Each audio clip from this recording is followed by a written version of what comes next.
আসসালামু আলাইকুম রহমতুল্লাহ।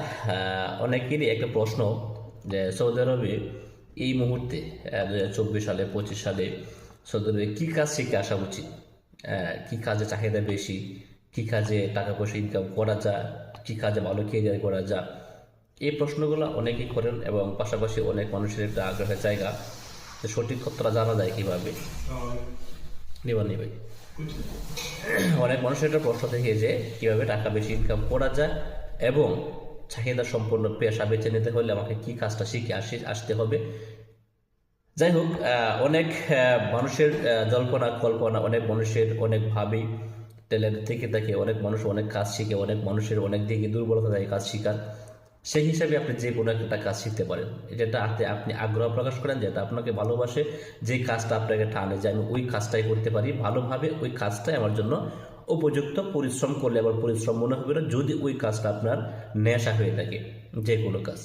এখন যদি স্পেশালি বলি যে সৌদি আরবে পেশা হিসেবে আপনি কোন কাজটাকে বেছে নিলে আপনার জন্য ভালো হবে,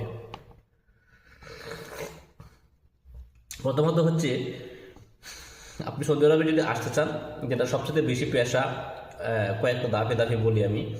যারা হাই প্রোফাইল শিক্ষিত মানুষ বা যারা উচ্চ শিক্ষিত মানুষ তাদের জন্য এক ধরনের পেশা, যারা মোটামুটি শিক্ষিত তাদের জন্য আরেক ধরনের পেশা, আর যারা লো লেভেলের শিক্ষিত তাদের জন্য আরেক ধরনের পেশা। পরিশ্রম আপনাকে করতে হবে। আপনি উচ্চ শিক্ষিত হন, আপনি মধ্যম শ্রেণীর শিক্ষিত হন, বা আপনি লো শ্রেণীর পড়াশোনা না করতে থাকেন, না করার মানুষ হন, পরিশ্রমটাকে আপনাকে করতে হবে। আপনি যে জায়গাটাতে পরিশ্রম করেন, ঘটনা হচ্ছে আপনি যদি সৌদি আরবে বিএ পাস করেন, অনার্স মাস্টার্স পাস করে আসতে চান জেনারেল লাইন থেকে, সেক্ষেত্রে আপনার জন্য অপরচুনিটি আছে।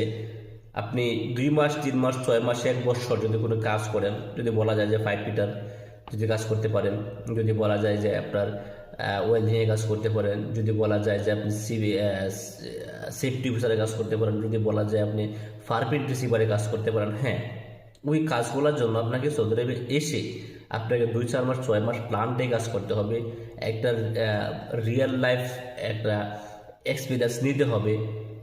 এই কাজগুলো যদি আপনি করতে পারেন বা 2 মাস 6 মাস 2 মাস 6 মাস সময় দেন, তখন আপনাকে যে ইন্টারভিউ করা হবে যে একটু সেফটি অফিসারের কাজ কি, আপনি তো ইউটিউবে দেখলেন, এটা আপনি পারবেন না ইউটিউবে দেখে বা পড়াশোনা করে। আপনাকে রিয়েল লাইফ বাস্তবে পর্যবেক্ষণ করতে হবে যে একটা সেফটি অফিসার কোন কাজটা করে একটা প্ল্যান্টে, একটা প্রজেক্টে। আপনি শিক্ষিত থাকেন কিন্তু কোনো কিছু আসে যায় না, আপনার কাজ